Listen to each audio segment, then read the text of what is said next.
That was Skills Gap in Manufacturing Sector. Thank you so much. If it wasn't for you, I wouldn't have seen who's who, what's what happening here in our audience. You really, helped provoke the right questions. Thank you so much for that. And I hope that they can get hold of you as well. Okay, I don't want to waste any more time. We're having our last and final panel discussion. Please don't leave. Please wait for our Achievers Award, which is only going to take an hour. We've got champagne waiting for you. We've got canopiers. We've got biltong, We've got nice things waiting for you.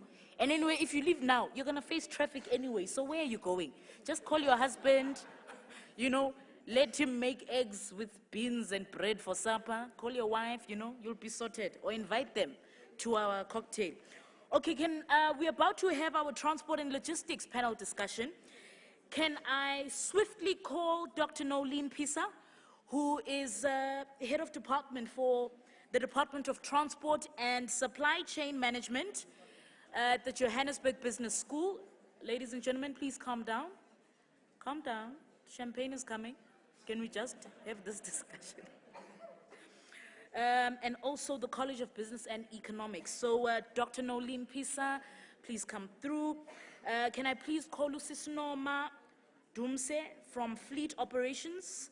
She's actually the Fleet Operations Manager at Astron Energy. Oh, yeah. Then can I please call delegates? This side. There's a lot of energy here. Huh? Did you have a lot of coffee? What's going on? Are you okay? Can we please just calm down a little bit as we let us respect our last panelists that are coming up?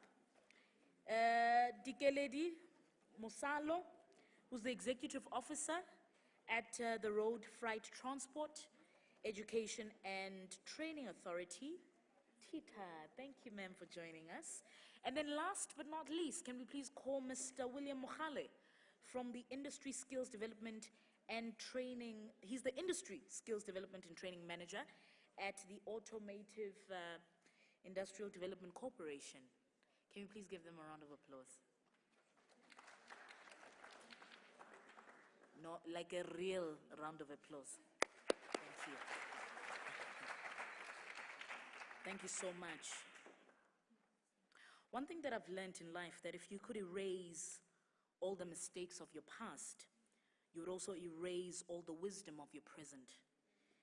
So it's very important that in our discussions, we really do remember the lessons of the industry and not the disappointments that it comes with. So to our panel members, thank you very much for joining us. I know you all are so busy in your respective roles. Thank you for your time, and I've read through your profiles. You have done impeccable things.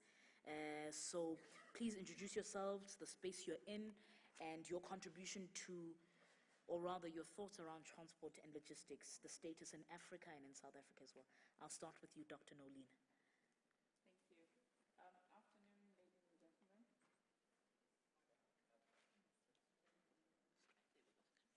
Afternoon, ladies and gentlemen. As introduced, my name is Nolene Pisa from the University of Johannesburg, Department of Transport and Supply Chain Management. Our department is a critical role player in the transport and logistics training space. We offer a wide range of qualifications, starting from continuing education programs, which include certificates and diplomas, which then feed into advanced diplomas, BTECs, as well as the honors, masters, and all the way to the PhD level. Sure. Okay. Thank you so much, Nolene. Noma? Good afternoon, everybody. Again, thank you very much for having us represented so well for this day. I've seen 3 ladies from Astron Energy, and that is a pleasure to have been represented like that. Thank you very much. Thank you. Astron Energy has been explained earlier as a company in the oil and gas. We are now moving towards the energy space, where we say we're not just focusing on oil and gas, but we're looking into energy, and this is our future going forward. I'm going to talk a little bit about what I do. I am responsible for the transportation of fuel. That includes our diesel, petrol, jet fuel, paraffin, lubricants from our lubricants plant to our various customers. Our customers range from the commercial kind of customers, your bus companies, your mining companies, as well as our retail sites. I don't know if you've seen our brand, Caltex brand, is our flagship for the retail sites. That's where we Okay. supply our motorists who use our petrol and diesel. Now, the transportation of fuel, it's a completely outsourced model for Astron Energy. You spoke earlier, Program Director, about how we should focus on our specialities. That can be debatable, but I like that point because it allows us to say why we have an outsourced model. We realize that we're a refining and marketing company. Our core competencies is into refine from crude or from base oil, refine products that we get then marketed into to our customers.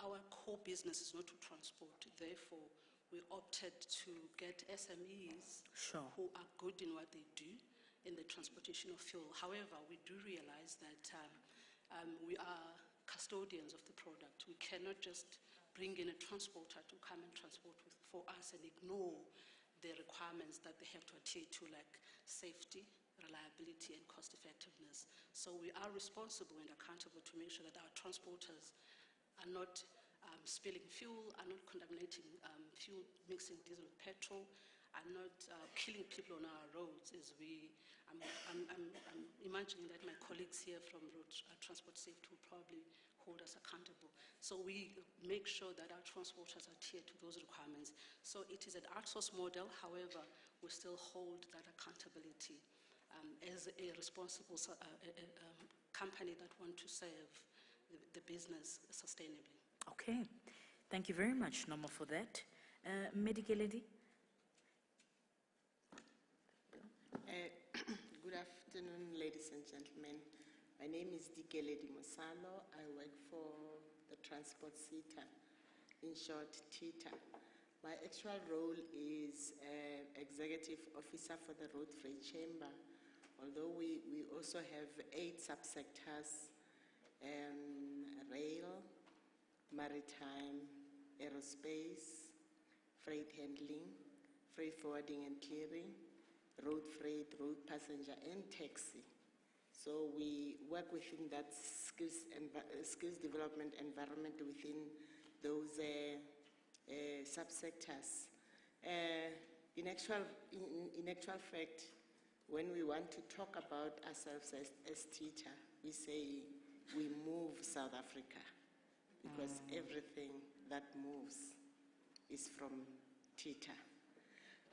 We offer skills interventions that are different, right from skills programs from the lowest possible level of education, and we also have skills programs and learnerships that we develop with the industry itself, and we also form partnerships with universities like University of Johannesburg and 13 other universities where they also offer the skills that are needed within our industry. We also have partnerships with academies within the workspace, the employers that opened academies. We also support them, all of them, within the training space. We also have skills programs that are very, very specific, but whatever we do, we develop around the needs of the industry. If we have to develop, but otherwise we would also work with those universities to make sure that the skills are available. And indeed, I heard someone asking if it's possible to have the workplace being the training space. That's what we do most of the time. We prefer working with the training, with the employers rather than with training providers.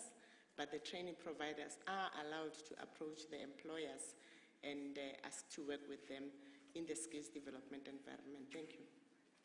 Okay. Thank you very much. Mr. Mohale? Good afternoon to everyone. Thanks for this opportunity to form part of this panel in this day, in this big event. As I'm being introduced, I'm coming from AIDC, Automotive Industry and Development Center. We are a government agent or agency, making sure that which the government would want to see being realized. In terms of skills development and training in this space, we're making sure that it does take place indeed. And we do this jointly with various industries. Number one, we've got actually 3 areas or 4 areas that we're working with or against. One is the TVET sector. We've got what you call the Learning Center in our area, where we've got it more like a college, but it's a training center, wherein we would look into the students coming from the colleges as well as the lecturers. There has been a serious challenge in there in terms of synergy or cohesion between the college, TVET sector, as well as the industry. During the day, we had engagement where a number of questions were posted also coming from the TVET sector, and I'm sure we'll try in this space to answer them. So the issue of the program offering at the TVET sector vis-a-vis what the employer needs, like BMW, Nissan, Ford, you name it, mismatch there. So what we currently are inundated with or engaged with is to find that, to bridge that gap in order to making sure that there is employability. One. The second one is entrepreneurship being promoted. In the event a student or whoever needs employment doesn't get employed, can venture into employment. And having said that also briefly, is to say that there's no way that a student coming from TVET sector can be declared to be really prepared for employment unless there is an industry against which a student will be put into, or for experiential training. So what are we doing, like BMW, Nissan, and other motor industries? We bridge that gap for partnerships and placement of students. Earlier on, there were engagements on the wheel, wherein there should be placement of learners in that space. Not only also do we deal with the students from the TVET sector, but also with the universities, where there is also a need to train the students and place them along that area. I'm sure when we continue, we'll try to elaborate a bit. I'm just, scratching the surface here in terms of time. And the other issue is that we do have the TTC, the Traders Center, where we've got trades against which the industry would say assess our apprenticeship or apprentices against, so that we can maybe articulate later when we continue as well. There are a number of those trades that we're working on. On the one hand, we also got the area or the section that deals with project management, where, for instance, companies like Siemens will approach us and to say, source me capacity for the training of artisans, and they will be clear to say in which trades do they want us to assist them with. And then be it a student at the TVET sector, get them, and then we will take them through to a level of an artisan or technicians or even engineers. And maybe briefly and lastly would be that we also have what you call the township hubs. Currently working with Winterfeld, for those who are familiar with that area in Pretoria. We've got a Winterfeld area. Someone said, how about taking this to the townships? We are doing it. And there's one in Mohali City in Krugersdorp, the Chemdo one. And there also we are working directly with government there in terms, and the community, to then identify community needs and gaps for training purposes. Sure. We have fully sourced that those hubs, they are fully functional. And we are working directly also with the international community, Italy and others as well. If we would have time, we will show you exactly what we're doing. And we are expanding across the board. It's just long and short. I'm sure when we continue, we can expand later. Thank you so much, Mr. Mohale. I hope you are not doing the incentive in Mohale City because you are Mohale. So please take it to vendor. where they don't know you, in case we think it's linked to nepotism. No, I'm just joking. Okay, so I'm gonna change the wheel a little bit. I'm going to actually open it to the floor to ask questions. I've also got some questions of my own, which I will integrate. But let's start with you. The transport sector is very critical, and I think we all are affected by it. So yeah, I'm gonna take questions. I see you. Is there anybody else?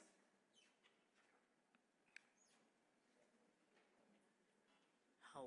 This side was so energetic. What happened? There were guns and shotguns and laughs and. Okay. Oh, two. Thank you very much. Three. Anybody else? Okay. And four. All right. That's fine. I think maybe let me just push and just ask the first to all of you, and then what I will do as I ask, you don't have to answer immediately. Let's get their questions so that we can integrate it together. So the question that I have for you, Dr. Nolene, is, yeah, no, the question was somewhere here. Eh? It's somewhere here. No, I just write a lot. Okay, so it's in my head. How do you inculcate a culture, or rather a desire within students to study transport and logistics? What are the mechanisms that the university has put in place to make sure that you have more intake in the transport and logistics? So also just give me a feel around student perception around the industry. How are they affected by it? And then to you, Noma, most importantly for me, is then to say, what are the current programs in place, especially within your constituency at Ashton Energy, that are benefiting local communities? So I know you said, Caltex under retail, and then there's also oil and gas segments. Perhaps, I don't know if it's safe to assume that there's a trade part of it under that. But if I am an SMME and I come to Ashton and I strike an agreement to say, I'm actually looking for 500 liters, and I've got this huge contract, are there incentives that exist to assist SMMEs in the sector, other than employment and training? And then to Medigaledi, for me, it's so great to be investing in different sectors of our transport industry. I think it's very important, especially for the history of our country, where we come from. But I need to go deeper into the soft issues that are affecting socio-economic landscapes. And one of them is safety. As you guys assist in structuring some of these industries, is there a space or a constituency within TITA that assists with safety regulations, especially with taxi, also in maritime, because you're dealing with the ocean? So what are the regulations in place that have to do with safety? And then Mr. William Mohale, I know as well the DTI has implemented your automotive incentive scheme. And your automotive incentive scheme is actually saying that we will incentivize or fund SMMEs that are producing manufacturing components, car components. How effective is that?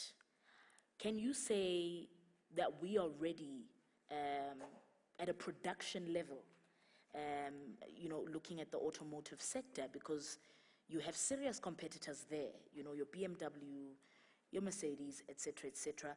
There's a man who resides in Nelspruit who produced the car, and unfortunately he received no support at all, So how can we make the incentive more effective and felt, bearing in mind that for a normal guy who is in the township, for him to even produce a car component, that's just another language.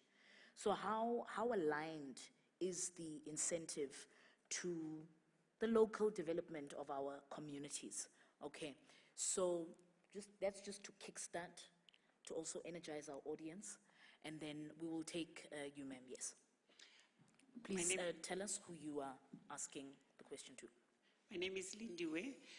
My question is just to the industry, the logistics and transport. I find that most of the time when we talk about the transport industry, we get confined to the road environment. I know the university probably will talk broader on other issues with regards to what is happening in the transport and the logistics. Everywhere you go in the maritime aviation, that's not an environment that has not been transformed. It even makes it difficult for us to access such opportunities in the transport environment. And these are some of the areas that are easily accessible to our people, because some of the skills that are required in there are hands-on, which I believe they are not necessarily that kids need to be in academics. As an example, the automotive industry is available in high schools, in the mechanical engineering, technical high schools. BMW has done the same thing in Gauteng.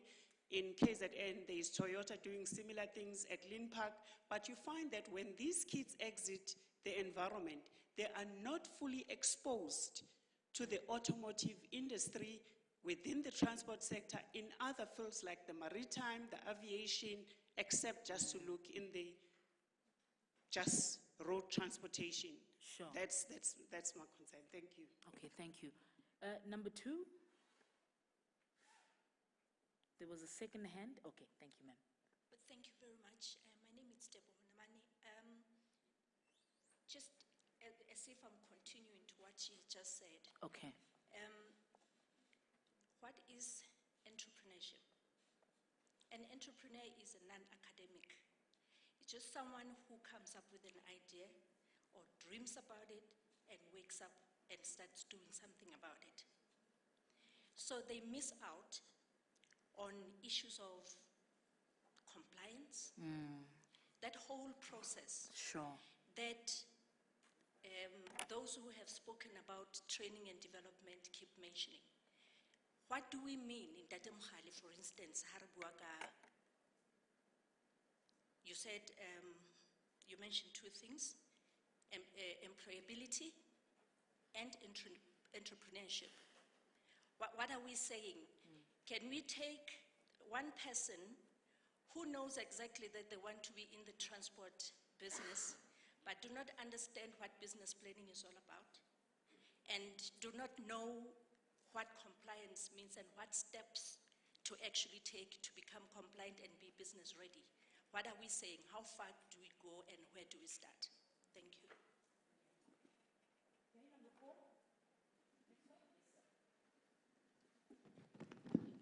Yeah, thank you. My name is Temita Kwai Jaladi from Flipos Express International, actually a logistic company. I want to ask, take for instance, we have a youth who want to delve into logistics in the local area, Shochangugu precisely. And he came up with an idea that the small businesses in those areas are underserved. And he saw an opportunity there, and he decided to dive in. But in the process, the cost of running the business is quite high because of the fuel, the need to get a car or a truck and all that. So we sat down, we looked into that. Then he said there are some products of people he knew that is derived for international markets that he would love to take this product across the border. But he contacted some agencies in other countries, and they told them that the product, actually about a particular guy who designed 8-in-1 microwave, and he wanted to take it to other countries. So based on inquiries, they told him that if you are going to sell this in Kenya, we are going to levy you, we are going to tax you because they do it in South Africa. So I'm asking in this direction about the young entrepreneurs who want to delve into logistics. Is there any platform for them to start seamlessly? Is there any provision in place? Is there any regulation, a softened or a lenient government regulation that supports these young entrepreneurs? Thank you. Very good question. Thank you for that. Yes, sir? Yes, my question is going to be short and brief. My question is that my name is Oscar, the company is the trading enterprise. There is this side of industry that is not transformed, mining industry. there's a lot of pie that is there. But the problem, the policies, the red tapes that are there, which is something that some government is speaking, but in that side, we don't see more of a transformation. And many people are living in the area that there's a mines that are there. There's a transportation that is coming there, but many, they got a transport to knock the door to enter in that field. We don't see any transformation. Okay. Oh, that's all. Yes, what are we doing about the transformation in the mining industry, in transportation? Okay, so what are we doing in terms of Transform the transformation? mining industry in transport logistics. I got you, my brother. Sure. Thanks. Okay, is there anybody else? The guy I previously cut, do you have any question? I'm willing to give you a chance. Okay, no. Anybody else? Okay, fine. So I think Dr. Nolene, we'll start with you. Okay, thank you for the question. Interestingly enough, we find a lot of uptake and interest in our programs. The university advertises the programs that we offer, and in addition to that, the department has individual efforts where we advertise in newspapers, social media, as well as having career fairs where students from high schools are informed about the various qualifications on offer. Interestingly enough, the trend leans more towards logistics management. We always have an oversubscription of logistics management applicants in comparison to transportation. The reason being that logistics is perceived to be a more thriving industry, and the perception towards transport lends itself to government policy making, which students generally don't find attractive or interested in taking up. With regards to the question on the readiness towards different modes, unfortunately or fortunately, our scope has to be spread out in such a way that we provide a basic theoretic grounding for all modes. However, at postgraduate level, students are able to specialize more in maritime and in aviation. With regards to experience and hands-on work-integrated learning, we are incorporating more and more programs whereby students have vacation work or internships, be it for a month when they are on their winter holidays, to actually go to companies and have some hands-on experience. But unfortunately, there are constraints to the numbers that these companies can take. So such opportunities usually lend themselves up to the top achievers in different programs and not necessarily to all the students. Okay, thank you for that. I'm going to start with the question on what programs does Astron Energy embark on to benefit local SMEs. You mentioned specifically in the trading for fuel, other trading opportunities or retail opportunities. Yeah. I want to start with one that is close to my heart. Sure. In the transportation sector. And I'm thinking when I answer that question, it's going to address some of the questions that came through from the audience. Questions about what we're doing in supporting entrepreneurs, something that we're doing in supporting the transformation agenda, not necessarily for the mines, because remember, if you're asking about the mines, then the mining sector will have to answer that. But I'll talk to what we are doing in supporting the transformation agenda in transport. So you probably would know that government has made it part of legislation that the old industry transform and therefore give business to new entrants, which talks to your entrepreneurs, which talks to your local SMEs. So we have a program where we have identified transporters that are new entrants. Maybe before I get to that, our industry is very intense and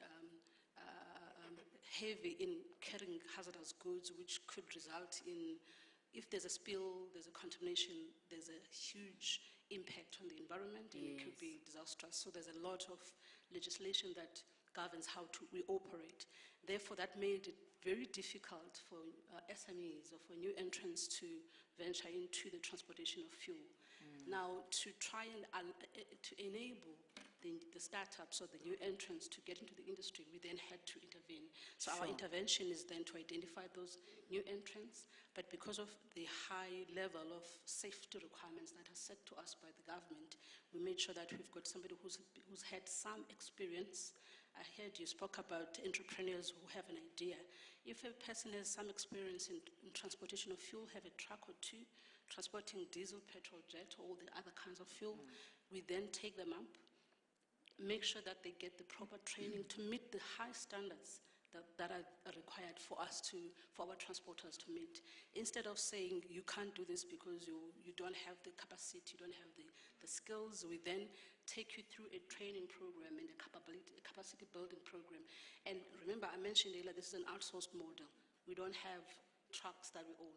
We do that in partnership with our transporters. We do that in partnership with our sitters that are around the country, which provides certain skills. So there is opportunity for the oil industry or for the energy industry to support the transporters. So we've seen that. There's a lot of example. We're currently running a program of 3 new entrants that we are hoping to get them to a level where they are no longer SMEs. They are now a fully fledged generic company. So it's a program that you don't just leave them at having a truck and running fuel. You also get them to have more trucks, have access to business with other oil companies, other customers out there. So there are opportunities out there. If you need to know more about that, visit our stand. I don't know the stand number, but I'm sure it's visible when you go out 1226. Yeah, something like 1226. The 26 part was okay. Yes, and also to add the point on what opportunities are there for retail, what opportunities are there for trading. One of the few, well, I would say most of the companies, because of the government regulation, we have to procure our crude from black-owned companies. Yes. That is happening, and then we start with SMEs. So again, for more information, visit our stand. Sure. So I'm also going to talk a little bit about what we've seen, and again, I was listening to Dr. next to me talking about there's a lot of interest coming from the youth taking on the studies in logistics, and we're seeing that by a number of people coming to us saying, I'd like to have an access into your opportunities, in the entrepreneurial opportunities within the company. So it's an indication that transportation of, well, logistics is becoming more sexy, if I can use that term that was used earlier. She's gone. Which I find very strange because I don't like myself when I've got an overall and hard hat and safety boots, but you've got women. I get very proud when I see women coming to us saying, I would like to be in the transportation of fuel. So we see those calls coming to us, and we've been very, as an industry and as Astron Energy, we've been very willing to work with the startups or the new entrants in that space. Thank you very much. Medical lady? Thank you very much. The first question is the one that you raised around, is there space for safety regulations? Yes, as TITA, we work with all regulatory authorities, state-owned, all of them. Your CAA for the aviation, your SAMSA for the maritime, and all those, SANRAS, all of them. We do work with them. They are our partners to make sure that there is safety either at sea or on air or on the road. So they are our partners. And West Steel, we also work with the taxi councils, who also oversee the safety. And what we don't necessarily have control over, which is now the domain of the Department of Transport, is the portion of the issuing of licenses. We don't do that at all, and as a result, much as we train young people to have their driver's licenses, but at the point of receiving the driver's license, we don't have authority at all. We do have small programs. For instance, if we have interns in our offices, one of the things that we do for them is to make sure that by the time they leave, they have driver's licenses. Okay. Now, what we also do, especially in the aviation space, is that we are now upgrading the learners from the bare minimum of their piloting license Okay. to now go into commercial piloting, Sure. which at some stage we were not even doing. And then maritime, we have all sorts of engineers in the maritime sector. And we also do that training. We also do diving for the maritime. So the safety regulation is covered. We have an instruction also from Parliament to make sure that even if there are those regulations, we have to integrate them into our programs. And as a result, every program that we offer have some safety programs in it to make sure that it's integrated into the offerings that we do. I think I've also, in a way, covered your question, aviation opportunities. Have I? Yes. Okay.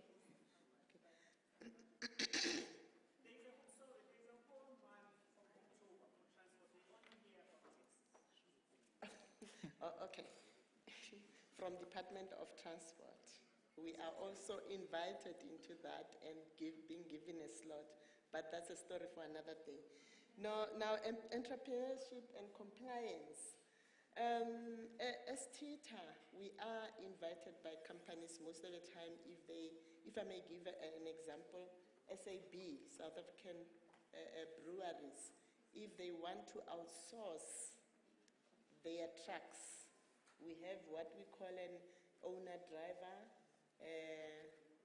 program, together with most of the courier services, DHLs, your RTTs. We Okay. have that owner-driver program. But now, when it comes to issues of compliance, that's where we'll struggle because now it's outside our scope. For instance, we will train those people to be entrepreneurs, to make sure that they possess all skills. And maybe RTT will say, now we can get you a starter truck, let me put it that way. The next thing, when we go to the credit bureau, the person is now, or we go to criminal investigations, the person doesn't qualify. So most of the training programs we have for entrepreneurs, and such things will always come forward. But we do also ask the companies, if they cannot get those trucks, then they can employ them, which they also do. Yeah. Okay. Thank you very much, Mr. Mkhale. All right, thank you very much.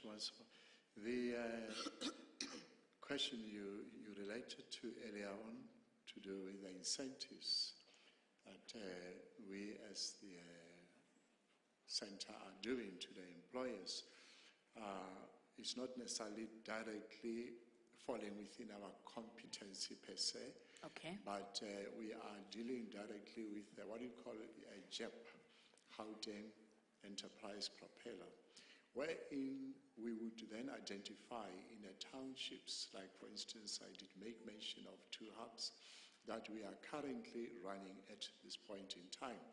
What we would do is that we would then finance such hubs or such people who would start their own businesses and would not have machinery or equipment or tools to start up their businesses with.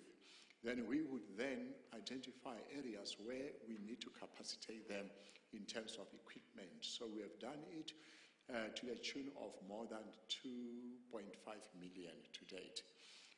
By bringing them on board, identifying them, and then equipping them with whatever they need in terms of the tools and the machinery they need to run their businesses with. In terms of the industries, we've got what you call the CSIs and communities as well. We would have a package wherein, for instance, we can train X number of employees, and then we will package it in terms of the MOUs and SLAs that we have. Sure. And for a certain bracket of the number of employees, who would be coming to us for training, then we would exempt them from paying, in terms of our costing model. The other issue is the one that was also posted to me in terms of the entrepreneurship and employability initiatives.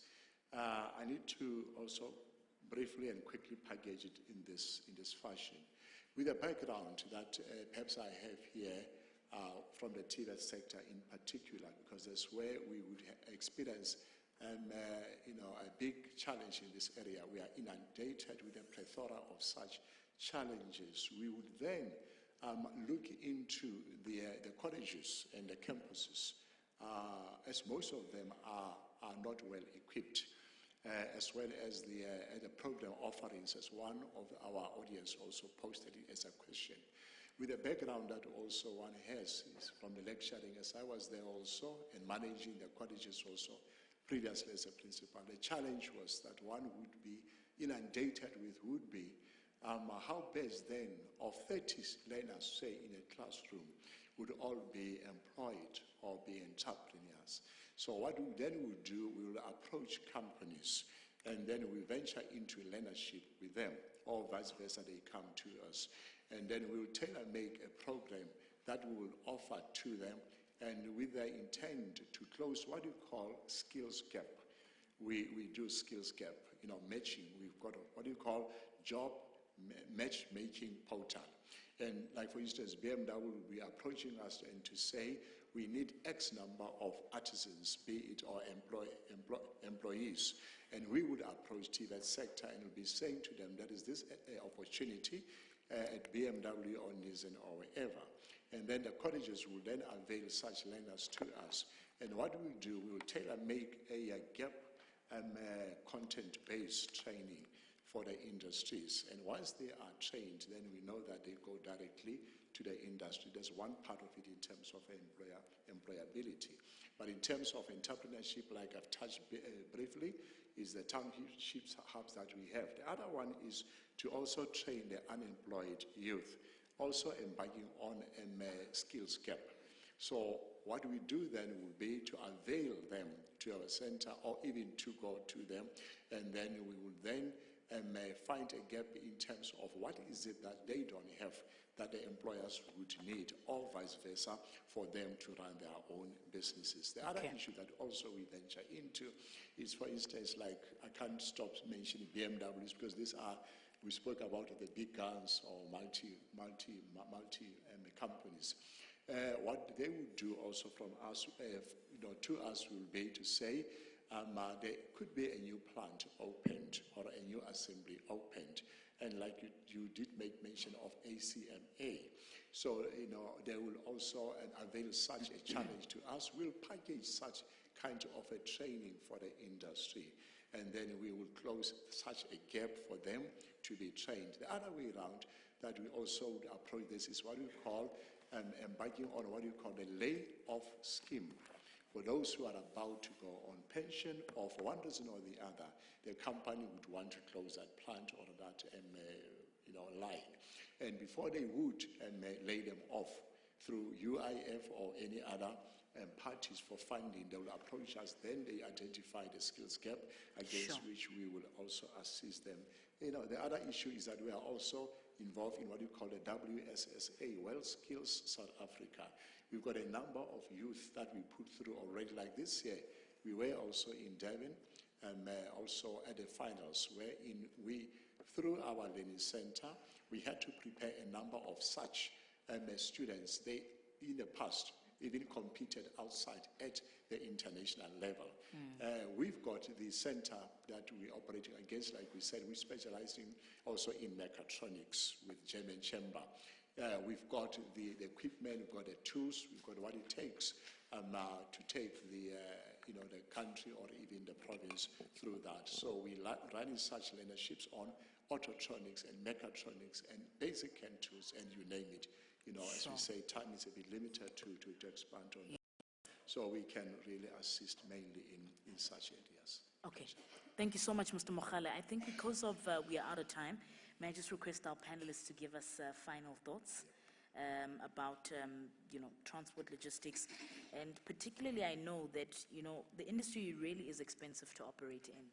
So, we need as much support as possible. So, in integrating some of these thoughts into your final discussions, maybe just give us one or two solutions or things that we can pragmatically make follow up to. So, any leads for the audience that are here that are in the industry. Doctor, we'll start with you. Thank you. First of all, I think from an academic institution, we realize more and more the important role that the transport and logistics industry plays to the overall competitiveness of companies and of the country as a whole. And as a result, our research has indicated that the industry has got a huge skills gap. More and more, as we move away from the operational levels, the tactical and strategic levels, companies increasingly find it difficult to fill those positions. And with the advent of the fourth industrial revolution, the demand is increasing. The workforce is required to advance their skills and is required to have more advanced critical thinking and emotional intelligence and all of these other additional soft skills in addition to the hard skills which are already lacking. As an educational institution, we are making strides to try and have an outreach or a higher impact of our education programs. Some of our programs are now online, which implies that students from anywhere in the country, anywhere in the continent can actually complete these qualifications without having to be physically on a campus. And as a result, some of these strides are the key, I think, to ensuring that the industry keeps up to the demands of the ever-changing economic scenario and these technological advancements that are inevitable and we have to keep up with to remain competitive. Thank you. Okay, that was Dr. Nolene Pisa. Can you please give her a round of applause? Okay, Noma? At Astron Energy, we realized that our industry is very tough for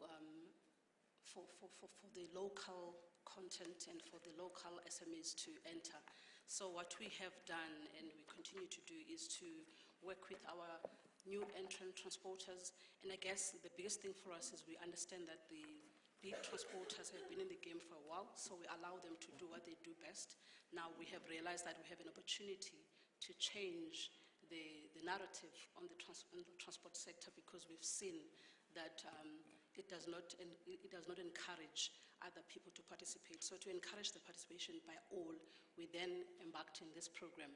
And one of the things that we do in the program is to ensure that we allow those new companies who've got a fresh mind, who've got new ways to do things, to come up with ideas, to share their ideas to us to improve the transport sector. We had one of our new entrant transporters introducing the running of drones to assess the safety of our roads as they get their trucks on the road.